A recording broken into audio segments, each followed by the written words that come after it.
manipulación y sentido del enjambre humano. La disolución del yo en la masa, una fenomenología de la identidad colectiva. En el corazón de toda multitud late un enigma, porque el individuo, dotado de voluntad, memoria y conciencia, se diluye en la masa hasta devenir un fragmento indistinto de un cuerpo sin cabeza, sin centro, pero no sin dirección.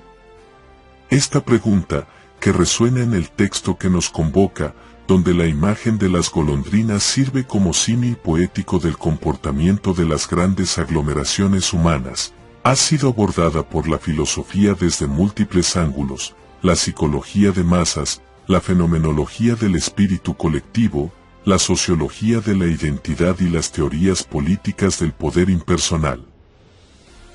Este ensayo pretende, desde una perspectiva filosófica, explorar esa pérdida de individualidad en las grandes multitudes, comparando su comportamiento con el de los enjambres naturales, e interrogando qué dice esto de nuestra libertad, de nuestra conciencia y del modo en que habitamos lo común. La masa como cuerpo sin órganos, de Le Bon a Canetti.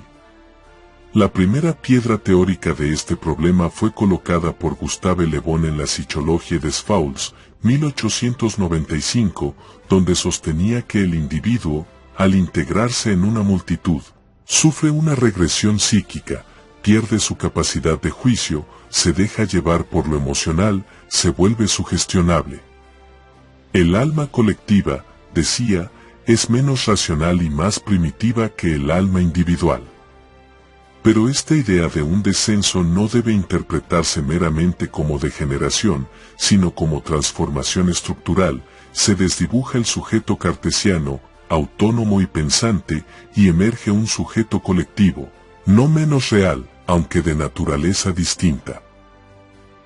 Elias Canetti, en Masa y Poder, año 1960, complejiza esta visión al afirmar que la masa es un espacio donde desaparecen las jerarquías y el miedo al contacto. Para Canetti, lo esencial de la masa es su deseo de crecer, su rechazo de la diferenciación, su impulso hacia la descarga, un momento de éxtasis donde todas las tensiones se liberan.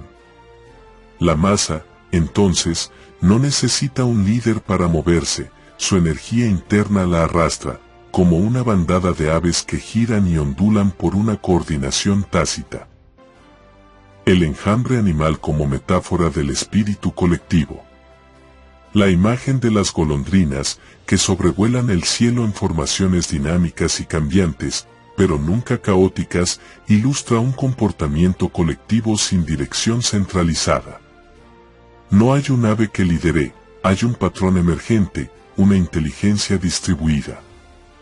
En etología, esto se conoce como autoorganización, y ha sido estudiado tanto en estorninos como en peces y hormigas. Cada individuo responde a señales mínimas del entorno inmediato, velocidad, distancia, dirección de los más cercanos. Lo fascinante es que estas reglas mínimas generan estructuras complejas. No ocurre algo similar en una manifestación masiva, en una ola de fervor religioso o político, en un estadio que corea al unísono. La masa humana parece asumir comportamientos emergentes, donde la racionalidad individual cede paso a una lógica del contagio, del ritmo común, de la afectación recíproca. Aquí la sociología se encuentra con la mística. El yo se diluye no por debilidad, sino por exceso de pertenencia. Fenomenología de la identidad en la masa. Desde una perspectiva fenomenológica, podríamos pensar la experiencia del individuo en la multitud como una modificación radical de su intencionalidad. Husserl distinguía entre conciencia personal y conciencia intersubjetiva. En la masa, la intencionalidad se orienta hacia lo común, lo compartido.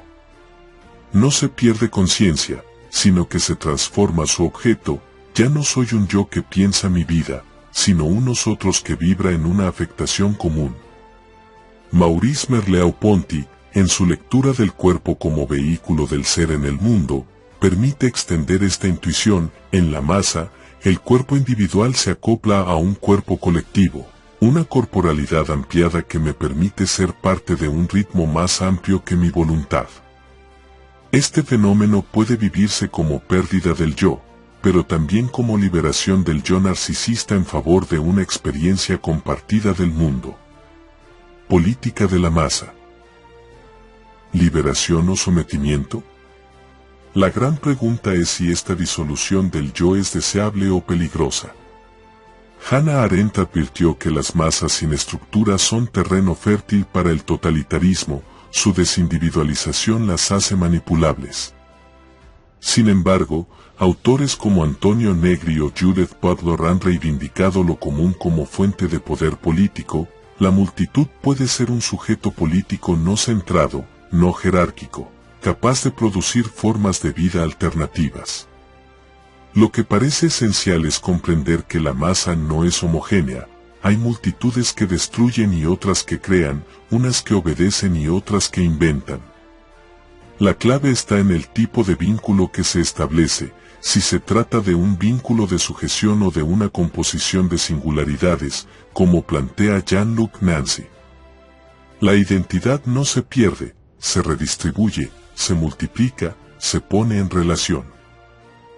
Así, la imagen de las golondrinas, que vuelan en una danza sin director visible, pero con una forma reconocible, nos invita a repensar la subjetividad desde la lógica del enjambre, del ritmo compartido, de la coafectación.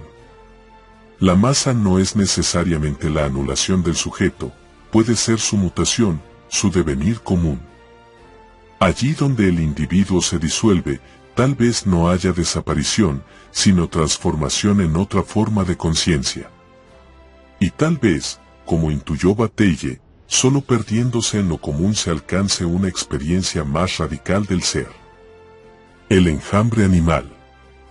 Puede decirse que el enjambre, lo que en animales se manifiesta como instinto colectivo, en los humanos adopta formas más complejas, culturalmente mediadas, simbólicamente cargadas y a menudo contradictorias. En las especies animales, el enjambre obedece a mecanismos neurobiológicos simples: proximidad, sincronía, reacción al entorno. En cambio, en el ser humano, aunque existen mecanismos similares, neuronas espejo, contagio emocional, resonancia afectiva, estos se entrelazan con factores sociales, narrativos y tecnológicos. El filósofo Byung-Chul Han, en La expulsión de lo distinto, 2016 y en El enjambre, 2014, explora cómo, en la era digital, los seres humanos reproducen comportamientos de enjambre, likes, retweets, hashtags virales. Pero a diferencia de los estorninos, los humanos no generan comunidad, sino simultaneidad sin proximidad. El enjambre digital no construye un nosotros, sino un flujo de estímulos donde cada uno se vuelve eco de todo sin contacto real. Dice Han, el enjambre digital está formado por individuos sin alma colectiva. En otra clave, el antropólogo Temengold señala que la forma en que los humanos habitan el mundo no es solo técnica o simbólica, sino también rítmica, perceptiva, afectiva. En ese sentido, los rituales, las marchas, las celebraciones colectivas son formas de enjambrazón cultural, donde los cuerpos se afectan mutuamente más allá del lenguaje. Así, podríamos afirmar que el enjambre es una forma de organización transversal a la vida, natural y humana, pero en el caso humano está sobredeterminada por la cultura, el deseo y la historia. Lo que en las aves es armonía, en nosotros puede devenir resistencia, comunión o manipulación. El impulso asociativo como principio vital. Si nuestro cuerpo es una comunidad celular altamente organizada, no tendría sentido que la vida, en su despliegue hacia lo social, reproduzca ese impulso asociativo a otras escalas. Y sin embargo, como se desprende, esa asociación tiende a darse predominantemente entre individuos de la misma especie, no entre especies distintas. ¿Por qué? Desde una mirada biológica y filosófica, la vida no se sostiene en el aislamiento, sino en la interdependencia organizada. Cada célula de nuestro cuerpo tiene una función y una posición dentro de una red, no es autosuficiente, sino parte de un ecosistema microorgánico. El biólogo Len Margulis lo desarrolló en su teoría de la endosimbiosis. Las células eucariotas complejas, como las nuestras, nacieron de la asociación entre organismos distintos, bacterias y arqueas, que aprendieron a coexistir en simbiosis. La vida, en su origen mismo, es alianza, no competencia pura. La afinidad intraespecífica y sus límites. Sin embargo, a medida que los organismos se complejizan, también lo hacen sus mecanismos de defensa, de identidad y de diferenciación. Las especies tienden a formar asociaciones internas, colmenas, manadas, comunidades humanas, porque comparten código genético, lenguaje comunicativo, y una lógica de reconocimiento mutuo. Hay una base biológica, pero también una base simbólica, el reconocimiento del semejante como prolongación de uno mismo. Entre especies distintas, en cambio, esa afinidad estructural se debilita. Las señales no son las mismas, los intereses pueden entrar en conflicto, y no existe un lenguaje común automático. No obstante, esto no implica que la asociación interespecífica sea imposible. La simbiosis, la mutualidad y la coevolución son formas de asociación entre especies diferentes. El líquen, por ejemplo, es una fusión de hongo y alga. Los humanos han coevolucionado con perros, bacterias intestinales y cultivos agrícolas. Lo simbiótico como modelo filosófico. Bajo esta luz, podríamos decir que la vida individual tiende naturalmente a asociarse, pero lo hace a partir de umbrales de reconocimiento, compatibilidad y necesidad. Lo que impide la asociación entre especies no es una imposibilidad metafísica, sino una falta de infraestructura de diálogo, que en ciertos casos se supera mediante relaciones simbióticas o domésticas. En filosofía, autores como Dana Haraway han propuesto pensar la vida no en términos de identidades cerradas, sino de entrelazamientos multiespecies. En The Companion Species, manifestó, año 2003, Haraway sugiere que humanos y perros no son especies separadas, sino sujetos co-constituidos por la historia compartida. La frontera entre especies se vuelve porosa. Implicancias éticas y políticas. Esta visión tiene consecuencias profundas, si la vida tiende a asociarse, y si la asociación no debe limitarse a los semejantes, entonces la política, humana, ecológica, ética, no puede basarse en la separación, sino en el cuidado de lo común. El antropólogo Eduardo Kohn, en How Forests Think, 2013, propone incluso que los no humanos piensan y que los humanos deben aprender a escuchar otras formas de vida. En resumen, sí, la vida tiende a asociarse, como las células en un cuerpo, pero el grado de asociación depende de la compatibilidad estructural, simbólica y afectiva. Entre especies distintas, esa asociación existe, aunque es menos intuitiva y más frágil. Superar esa frontera es uno de los desafíos éticos más urgentes de nuestra era. Manipulación de las masas. Sí, es relativamente fácil manipular a las masas, pero la clave está en el adverbio, relativamente.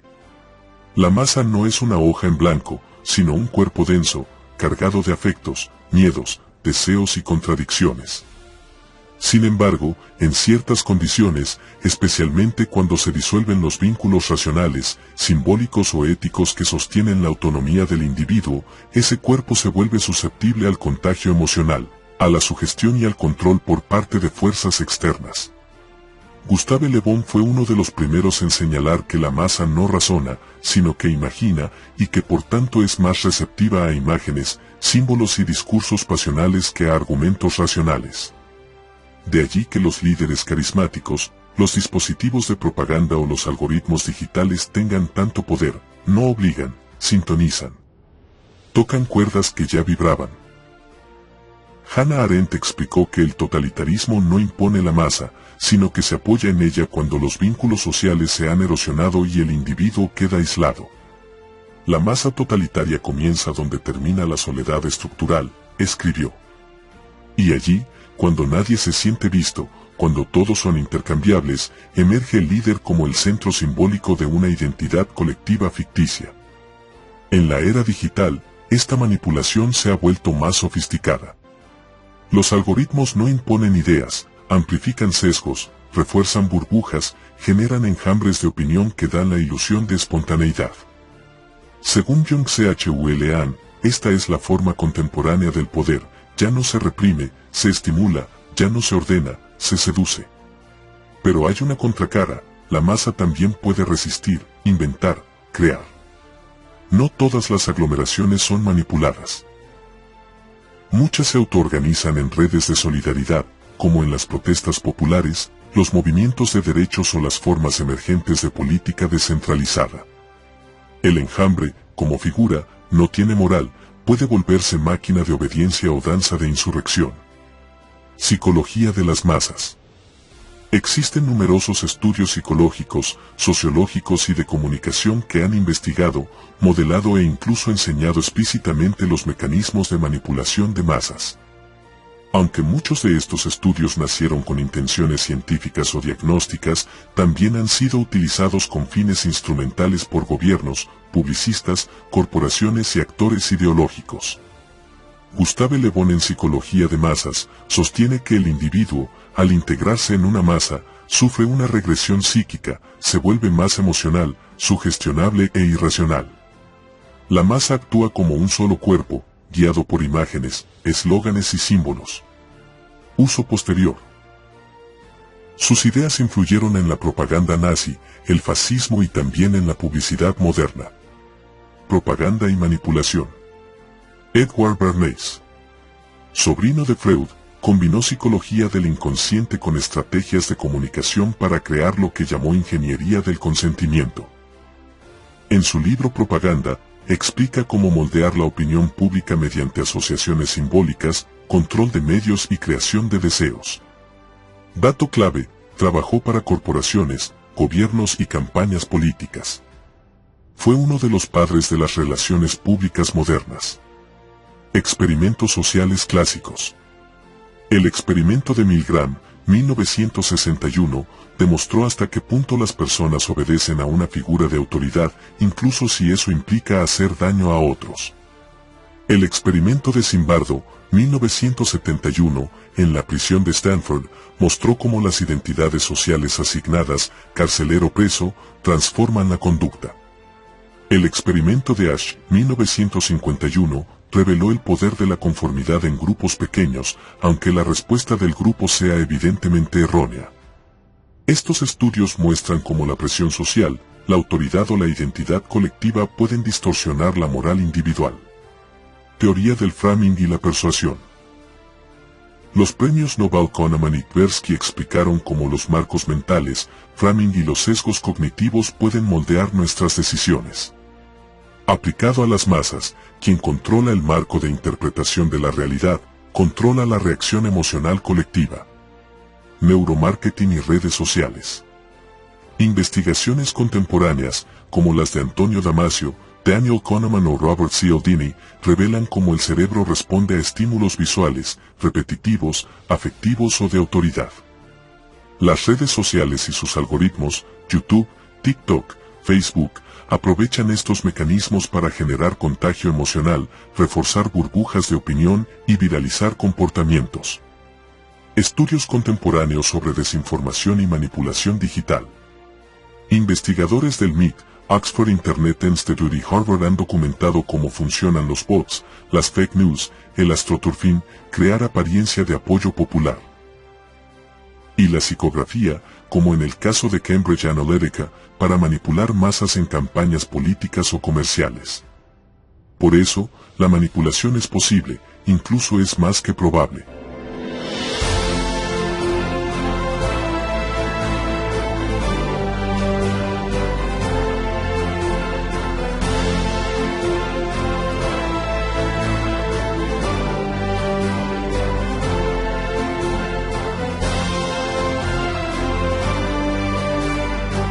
Un cuerpo no es uno. Es coral de células en asamblea muda. Es pacto sin lengua, es requiem de acuerdos que jamás se firmaron.